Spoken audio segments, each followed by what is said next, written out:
Mesdames, Messieurs, bonsoir. Merci de suivre votre magazine d'entretien qui va revenir essentiellement sur l'actualité en République démocratique du Congo, la tournée des Katumbi à travers le pays qui a été reportée. Bemba qui maintient son retour à son meeting le 23 juin prochain à la place Sainte-Thérèse.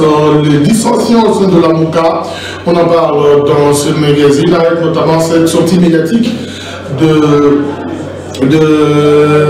du candidat à la présidentielle du 30 décembre dernier, Martin Fayulu, au nombre de 4 millions de cryptes touchés dans ce magazine, mais aussi les dernières actualités au pays qui concernent les nominations des mandataires publics au niveau de la SNTC, la GKMI. On décrypte cela avec M. John Koumimba, qui est acteur politique. Merci d'être avec nous. Bonsoir M. José, bonsoir à toute la population congolaise qui nous suit en ce moment, ainsi que tous les téléspectateurs de l'RTV qui nous suivent en ce moment. On va débuter ce magazine, c'est donne par le commencement. Katumbi qui reporte inédit sa tournée à l'intérieur du pays. Plusieurs fois reporté à Goma, Kinshasa, il est attendu le 20, il ne sera pas là. Pouvons-nous comprendre dans le sens de ce report? Pour moi, c'est un grand regret que nous n'essaierons jamais d'exprimer. Nous avions cru qu'en combattant le diable, tout allait se passer comme il se doit.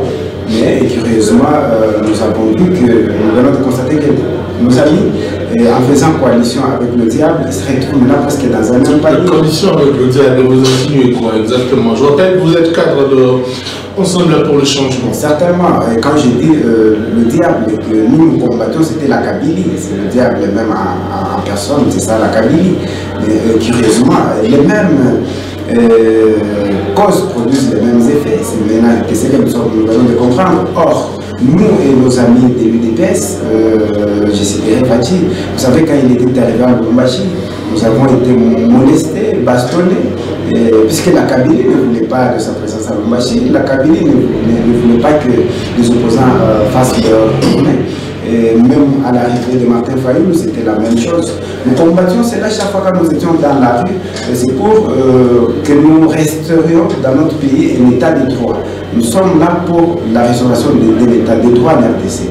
Mais curieusement, les mêmes personnes avec qui nous combattions pour que nous ayons l'état de droit se laissent faire maintenant par certains. Se laissent faire dans quelle manière? Après, on répond donc ce report de la tournée de Moïse Katumbi. Mais non, on ne peut pas comprendre, M. José, qu'on interdise à notre modèle que Moïse Katumbi pu d'atterrir à Goma, qu'on lui refuse. On ne lui avait pas non plus interdit d'atterrir à Goma. Non, on lui a refusé. À Lubumbashi d'abord. Mais à Lubumbashi, d'ailleurs, j'ai suivi certains caciques du FCC, surtout du PPRD, qui disaient que Katumbi devrait revenir à Lubumbashi et se promener maintenant avec des vols commerciaux. Mais c'est inconcevable, M. José. Où en est-on vraiment? Ça, c'est plus un pays. Quand ce genre-là résout... Est-ce que c'est mauvais de cette façon de venir avec des réguliers, des vols réguliers comme tout le monde? Monsieur José, un jour, on vous demandera ici à la RTV, quand vous allez en reportage, on vous dit, et plus question, vous n'irez plus avec votre char automobile, et vous devez prendre le transport en commun. C'est-à-dire, tout déplacement, il faut le transport en commun. Mais c'est inconcevable. Là, c'est priver quelqu'un de son droit le plus légitime. C'est-à-dire qu'un jour, on viendra même vous déloger ici, soit disant que non, puisqu'ils sont là, qui ne veulent pas qu'il y ait un état de droit, ils vont vous dire non, tout le monde maintenant va passer à la belle étoile. L'opportunité de cette tournée, nous ne sommes pas dans une période électorale. Qu'est-ce qui justifie, selon vous, cette tournée que Katumbi voulait justement effectuer la Constitution le dit clairement. Chaque Congolais a le droit d'exprimer son opinion. Il a le droit de faire des meetings, il a le droit de décisionner la RDC comme bon il semble. Mais ce n'est pas à une classe politique d'interdire à d'autres de décisionner à travers la République. Puisque je sais tout cela, c'est quoi? Ils savent bien la force de Katumbi.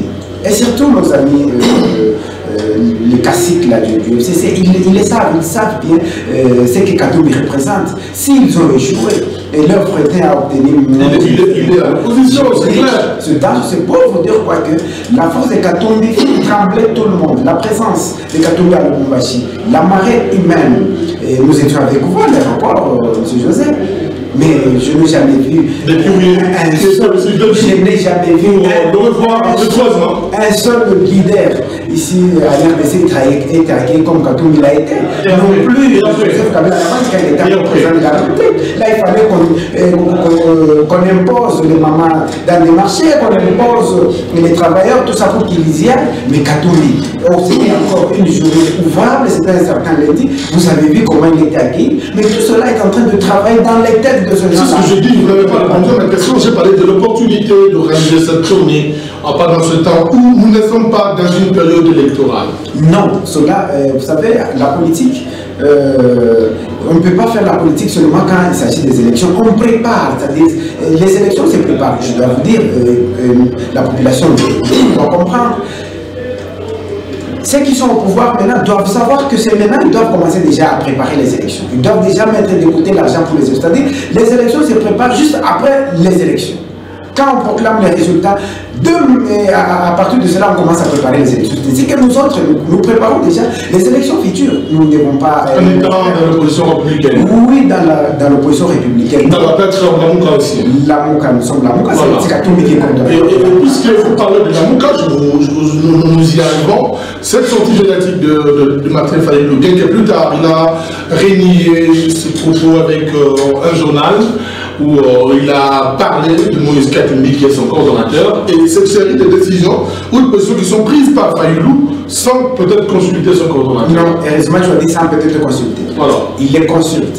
Vous savez, c'est une gestion collégiale. Vous voulez dire quoi? C'est lui qui gère le pays et Moïse de l'extérieur? Il les consulte avant qu'il ne fasse quoi que ce soit. Il les consulte. D'ailleurs, vous savez, il y a eu des méchantes blagues par rapport au premier propos qu'il avait tenu. Il avait mis son point de vue. Mais lui fait la politique par conviction et l'autre par l'argent. Après, il est revenu, mais vaut tard que jamais. C'est ça. Vous savez, nous prenons la démocratie. C'est ça la démocratie chez nous. Après qu'il ait dit cela, il s'est dit non, il faut qu'il revienne. Il est revenu à la raison, mais pas comme dans notre camp. Là où on ne vit pas les gens, on fait du... On parle de vous, de l'avocat. C'est pas la fragilité qu'on connaît aujourd'hui. C'est pas la fragilité. Je vous dis, tout le monde, nous sommes tous unis comme un seul homme. Tous sont derrière le coordonnateur actuel qui est notre modèle Moïse Katumbi Tchapou. Tout le monde, tous sont derrière Moïse Katumbi Tchapou. C'est lui le coordonnateur actuel de la Mouka. Il gère la Mouka. La Mouka et encore la Mouka, nous sommes debout, nous sommes encore debout. Tant que les... Ce n'est pas l'histoire la Mouka aujourd'hui. Non, la Mouka... Au moment où on constate, allons-y, au moment où on constate des défections, pour ne pas parler de Moussa ici, et ses félicitations de Babakou Mourokomonza, il a félicité vendredi pour cette prise de décision de quitter la Mouka. Oh non. Là, vraiment, j'ai aimé d'ailleurs que nous abordions ces sujets-là. D'ailleurs, devant votre télé, je souhaite plein succès à Moussa Niamoussi qui a suspendu ses activités au sein de la... Dans sa nouvelle vision, nous souhaitons plein succès à Moussa Niamoussi. Bien sûr, c'est un poids lourd qui est parti et on avait un petit regret, mais c'est la politique. Vous savez, nous sommes là, nous prenons la démocratie, nous luttons pour la démocratie. Pour être démocrate, il faut d'abord appliquer cela. On commence, d'ailleurs, nous sommes dans une chaîne chrétienne, là où, quand Jésus a dit à ses disciples, commencez d'abord par Jérusalem, c'est-à-dire de la maison. C'est-à-dire, nous d'abord, dans notre maison, nous devons mettre la démocratie. Nous devons instaurer la démocratie, nous devons faire preuve de démocrates. C'est ainsi que, quand il a choisi cette voie-là, mais nous ne pouvons pas le contraindre à rester ou bien à faire quoi que ce soit comme nos amis. Ce n'est pas une fissure. Non, c'est pas. La fragilité même de cette personne. C'est pas une fissure.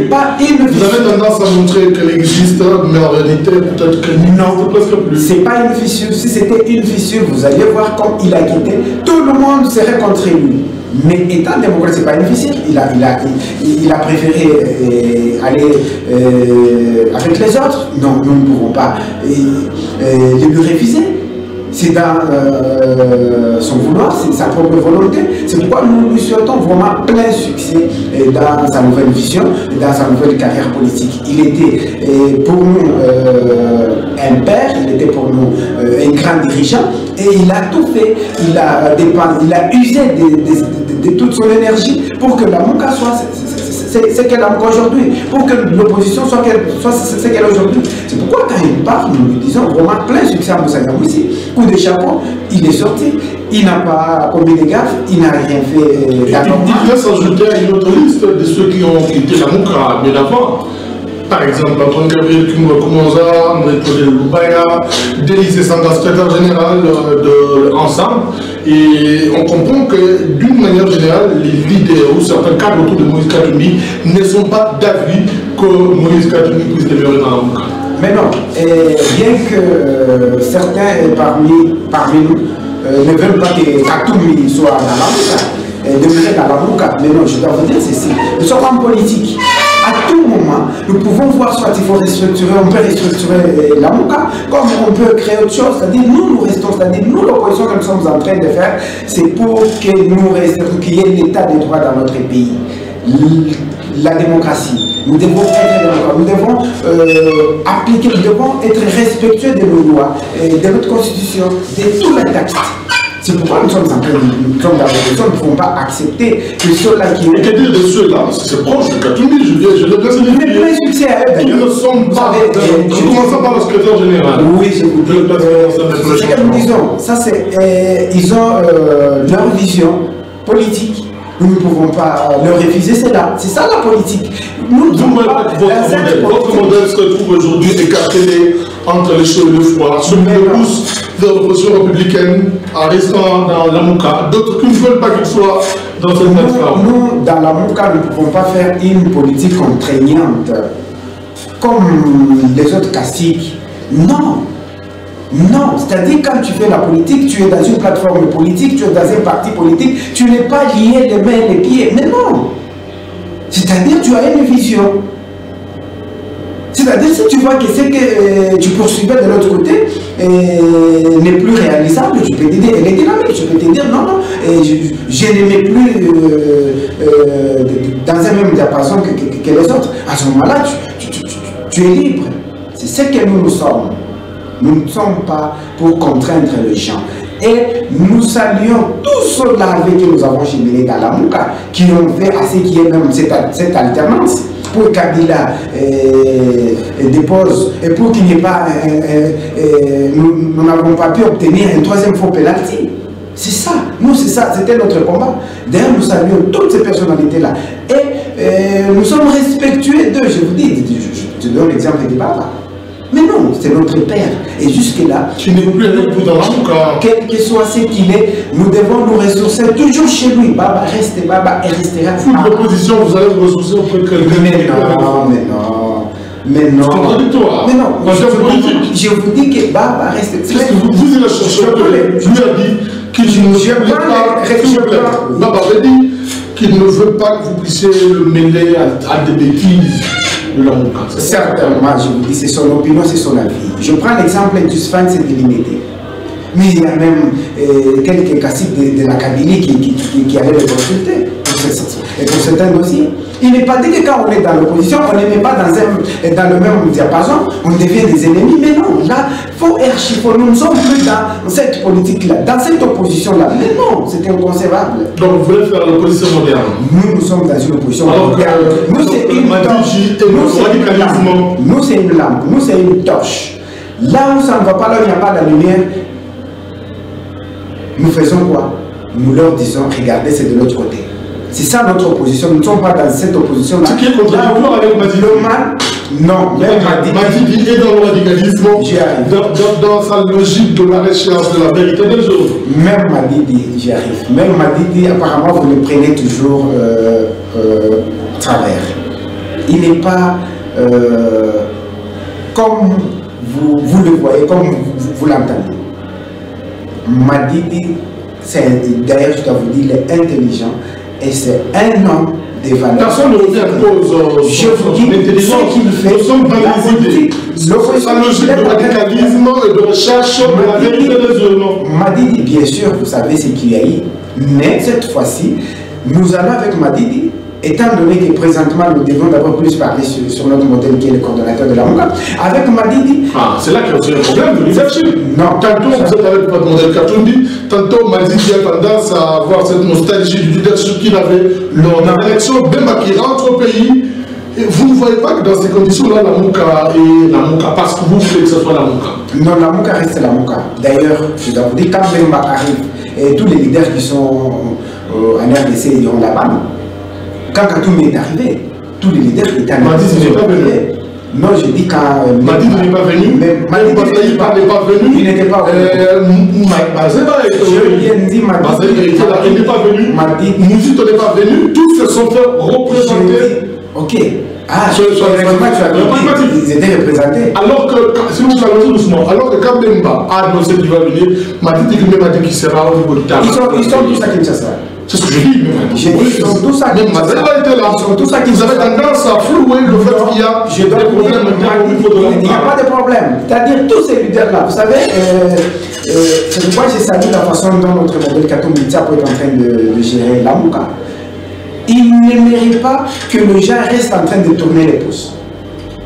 Il attribue les tâches à chaque leader, partout où il est, pour qu'il fasse quelque chose, pour qu'il fasse valoir, pour qu'il fasse rayonner la MOCA. C'est-à-dire qu'ils avaient d'autres attributions que le coordonnateur leur avait données. Mais vous vous diriez qu'ils abandonnent toutes ces tâches-là pour qu'ils soient là, ainsi qu'ils étaient représentés. Voilà. Et cela au vu et au su du coordonnateur. Mais quand les autres, quand il s'agit des autres, là, les gens n'en font pas cas.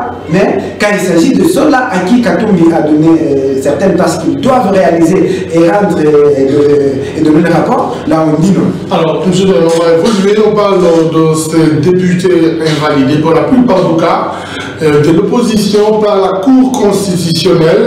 Eh bien, ils ont même décidé de passer une nuit au niveau devant la Cour constitutionnelle, notamment le député Daniel Safou, Sherbin Okende et les autres, qui ont passé nuit devant la Cour constitutionnelle, une forme de pression ou une nostalgie de ce qui était déjà devenu leur vie de parlementaire. Vraiment, c'est décevant. C'est décevant ce que nous sommes en train de vivre en RDC. C'est pourquoi je vous ai dit, il ne faudrait pas, ça j'interpelle nos amis du cash, il ne faudrait pas que la lutte que nous avions menée soit vaine. Nous avions mené la lutte pour que nous ayons un état de droit, pour que notre justice soit indépendante et élève notre nation. Mais curieusement, ce n'est pas ce que nous sommes en train de constater. Et je ne cesserai de me dire, si les ridicules tués, je vous dis, près de 90% de nos juges seraient déjà morts en RDC. Les 10%, puisqu'il y a de ces juges, de ces magistrats, qui vous travaillent en toute impartialité, consciemment. Ils sont là. Mais je vous dis, près de 90% seraient déjà morts. On ne peut pas comprendre. Nous cessons de le dire, avec une Cour constitutionnelle inféodée, une Cour constitutionnelle de la Kabylie. Comment expliquer qu'on invalide quelqu'un dans sa circonscription, au moment où, sur leur liste, ils avaient plus de 48 000 voix. Mais on fait passer la personne qui n'avait même pas réalisé, avec tous ces députés, 2000 ou 3000. Vous ne pouvez pas que c'est un problème d'abord de, comment on dit, de seuil. Peut-être que sur le groupement-là, oui, n'avait pas atteint le seuil et qu'on fait finalement... Mais non, quand je vous parle des délits, c'est par rapport... Ok, vous allez me dire quand même qu'on n'avait pas atteint le seuil. C'est-à-dire, nous, on a... Vous insinuez quoi derrière toutes ces invalidations? C'est pas pour rien que nos juges... les juges de la Kabylie, pas le juge. Les juges de la Kabylie, les juges de la Kabylie, les juges de la Kabylie, de la Cour constitutionnelle ont attendu. Les juges ne sont pas politiques. Non. C'est un pouvoir qui est séparé de l'exécutif. Je vous dis, ça c'est une invalidation politisée. Ça engage l'opposition. C'est politisé. Comme Okende qui accuse. C'est politisé. Qui va même plus loin, s'il vous plaît. Okende qui va même plus loin, qui accuse Ramazani Chadari d'être là-bas de son invalidation. Je ne sais pas par quel mécanisme quelqu'un peut influer sur les juges de la Kabylie ont fait exactement ce qui leur avait été recommandé. Premièrement, en violant d'abord la loi, en prononçant, en rendant leurs arrêts hors délai. Au-delà de 2 mois. Au-delà de 2 mois. Tout ça, ils étaient en train d'étudier, d'analyser leurs accords-là qu'ils avaient fait. J'y arrive. Maintenant, ils se sont dit quoi? Comme cash, après la sortie médiatisée de certains députés du FCC, qui deviennent aujourd'hui donneurs des leçons du respect de la Constitution, ils ont vu que c'était vraiment la fragilité de cette coalition-là allait s'empirer. Qu'est-ce qu'il fallait faire? On doit invalider certains députés de l'opposition pour renforcer le PPRD. Parce que je vois même leur mariage avec l'AFDC est vraiment fragile. Vous n'êtes pas à l'interne. Je vous dis, c'est fragile. Du fait que le PPRD se croit pour un grand parti politique qui peut tout prendre. Je vous dis, ce le PPRD a plus de gouverneurs, par exemple. J'ai dit, aux députés. Mais non, les gens qui ont été nommés par Nanga, avec cette CENI, on prend une CENI à la Kabylie, on prend une cour constitutionnelle à la Kabylie. Mais c'est pas pour rien votre type de Bassingasi.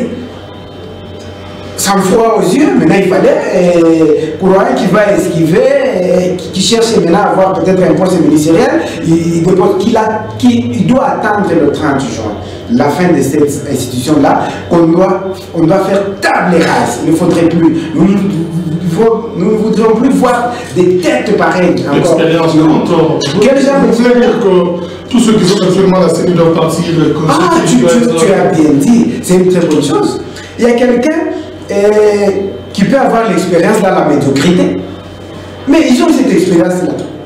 Mais comme ils deviennent des médiocrités, ils ont vraiment, là ils sont expérimentés dans la médiocrité. Là nous disons. Ils ont réussi, on va dire. Ils se sont contestés par l'opposition. Bien sûr, là ils se sont décidés à ça. À coup de chapeau, ils sont expérimentés. Oui, de ce côté-là, ils se donnent raison, M. José. Je reviens par rapport à la Cour constitutionnelle. C'est ainsi que cela a été fait. Et ils l'ont fait expressément, mais croyant que ça sera la fin du monde. Comment vous pouvez avoir une assemblée monocolore? Vous croyez que c'est ça la démocratie que nous sommes en train de prôner? Ils ne vous ont pas demandé de dépasser. Ils doivent savoir ceci. Ce ne sont pas les 500 députés là-bas, je ne sais pas, qui sont là-bas à l'hémicycle, moins ceux-là qui ont été nommés, je ne sais pas, 300 et quelques. C'est le peuple qui a la parole. Tout ce que vous pouvez faire là-bas. Mais nous, ça ne nous dit rien. Faites votre théâtre comme vous voulez, mais le peuple a les derniers mots. Vous avez vu ce qui s'est passé quand vous avez osé, quand vous avez déplacé le langage. Pas osé, vous avez déplacé le langage par rapport aux ordonnances. On en parle. C'est pour vous dire quoi? Nous resterons toujours debout, quoi que vous fassiez. Ne croyez-vous pas que, étant là-bas, nous allons dormir sur le laurier? Non. Nous resterons debout pour vous ramener à l'ordre. Alors, presque un mois passé depuis que ces ordonnances ont été signées, vous avez évoqué les ordonnances présidentielles nommant les mandataires publics au sein de la SNCC-LAG. Ces mandataires, ces nouveaux mandataires n'ont toujours pas été notifiés. Alors, le débat a eu lieu à l'Assemblée nationale avec tout ce qu'il y a eu comme corollaire. Le député Charles Nawel s'est excusé dans une lettre par rapport aux propos qu'il avait tenus et tout ce qu'il y a eu comme incident dans différentes provinces. Alors, quelle lecture faites-vous par rapport à ce qu'il y a eu comme législation et comment corriger cela dans l'avenir? Et d'ailleurs, le député Nawel doit savoir que celui qui s'excuse d'une faute s'accuse. On devrait profiter de ça. Malheureusement, nous ne sommes pas dans leur gestion. Vous savez, les erreurs, il y en a eu. Il y en a eu dans les ordonnances qui ont été signées. Mais cela ne signifie pas qu'il faut brûler la case. Les donneurs des leçons d'aujourd'hui, ce sont ceux-là même qui ont violé notre constitution 18 ans durant, qui ont affamé cette population 18 ans durant, qui ont mis à genoux les pays 18 ans durant, sans respecter Même pas un iota. Vous trouvez ça normal? Et aujourd'hui, après que le président Fachi ait signé ces ordonnances-là, bien qu'il y ait beaucoup d'erreurs, mais ce sont eux qui montent au créneau pour faire voir aux gens qu'ils connaissent mieux.